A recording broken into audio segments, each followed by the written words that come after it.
As you can see in some of the pictures you guys have seen, either from my days in combat or recently MVG class that I just taught, we're going over some of the kit, you can see that I've got a forward grip on this AR. This is my LaRue that's set up right now with all my night stuff on it. And initially you guys are gonna think, oh no, Jamie's rocking a forward front grip. He doesn't know what he's talking about, right? Why? Because that's what the internet says right now.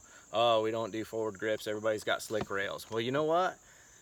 It works for me, and if it works for you, then rock it. It doesn't matter. Don't listen to what anybody else says out there, okay? When I teach courses, and my biggest thing is, if it works for you and you're drilling X-rings with it, or for the way you have your weapon set up, then rock it. Who cares what anybody says?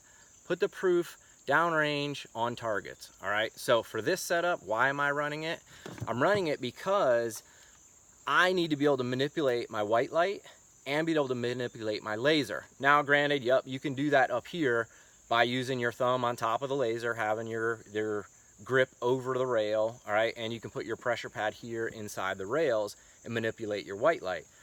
But there are times and there's drills that I'll do in some of my classes where I want my students to be able to manipulate their white light and their laser. Because what happens if you're doing NVG CQB, you come into a room under nods, but then you can't fully tell what something is. It's in the back corner of the room, you have to illuminate it. Even utilizing your laser, sometimes you'll get splash off of it that'll white things out. So you have to be able to go white light. And you can still do that under nods, tilt your head up, look under your nods, but you can still utilize your laser for targeting. So being able to turn both on and off at the same exact time is what you need to do. And for this purpose, this works for me, because right here, I can just grab this grip, my fingers are on the pressure pad for my Surefire light, and then I've got this little button up top right here that manipulates my laser on and off. So I can manipulate both at the same time, on, off, whatever I need to do, it's right here. I don't need to change my grip, I don't need to change my thumb position or do anything to disturb the weapon in case I have to take a shot. All right, so this works for me. And you can see that's basically the setup that I've been running. This was off my gun in combat right here, this exact grip, okay? And it was set up exactly like that. One of the first grips that I rocked, I'm sure everybody's seen one of these, okay? Nothing to it, basic, just has a little screw on the bottom. That's what tightens it up into the Picatinny rail. But you can see where I had my Velcro, right? There's Velcro here for my tape switch, and there's a little bit up top for that same push button style to manipulate my laser. Okay, this is the one that I'm rocking right now. It also has a cap on the bottom, all right? That's got an O-ring on it. Looks like I got something up in this one. I used to run a battery up in here, so I had a spare battery. This is made by CDQ. No clue if they're still in business. No clue if you can still get them. All right, but this thing, it works. It's a little bit heavier than the plastic one, but it gives you that compartment. Some of the pictures you've seen, this is that Surefire light that I rocked. All right, this thing's pretty bright. It's got built-in pressure pads on both sides. Here's the battery cap in here. I think this one takes like 3 123 batteries, so it is a little bit of a power-hungry deal on it, but it is fairly bright. There are IR covers for it. This right here is a switch to manipulate it to put it constant on if you wanted to. And then what I really liked about this light was on the back of the pad, you see right here, there's another little pressure pad.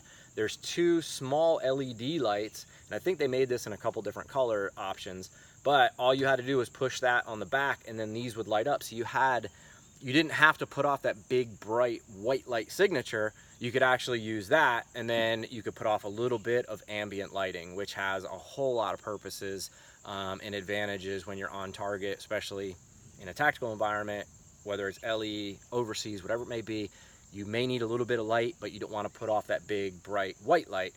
That can come in handy, or there's other options that you can use. Another grip that I've rocked and that I like, I don't even know if they're still making it or not, but this one's by Wilcox.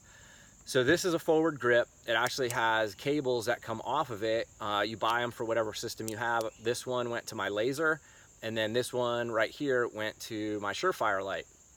There's switches on either side, right, that manipulate each one to turn it on and off, right, steady on or momentarily. And then there's even a throw lever in the middle that will turn, I believe it turns the switches on and off. What's also cool about this one is there's a button on the back side. You could press that and then it drops out and you have bipod legs. So why wouldn't that be handy, right? Oh, it's a forward grip. No, we don't want to rock that. Well, you got bipod legs and you can manipulate both your light and your laser. It works, right? You still, don't listen to what's going on out there, guys. That's the bottom line. Do what works for you, make it work for you. Whatever makes sense, do that. All right, so there it is. There's my forward grip setup on that. And then you can see right here, here's my Knights gun. So my Knights gun, it's fairly slick. I have this little prototype finger stop that's on here. So you get a good picture of that. All right, so there is just that piece right there. I don't know if that even ever went into production. It was just something prototype, but it works. Okay, and that's, I don't have a grip on this because this thing's slick, right? This is more or less my range gun, or just shooting around during the day. So now I can still use this as an indexing point.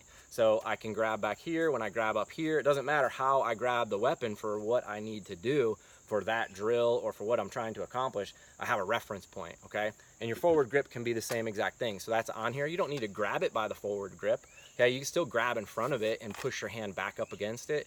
All right, or you could use it and push it up against different things. It just depends on what you're around and what the situation is, okay? So rock it if it works for you. For me, it does for that setup. When I'm just shooting during the day, I don't need it, so I don't have it on there, but I still have something that's on here that I can use as a reference so that I get a good grip every time, and then I'm gripping the weapon and I'm able to pull back into me, all right, to keep the weapon stable. So there you have it. That is slick rail versus forward grip and why I rock either one.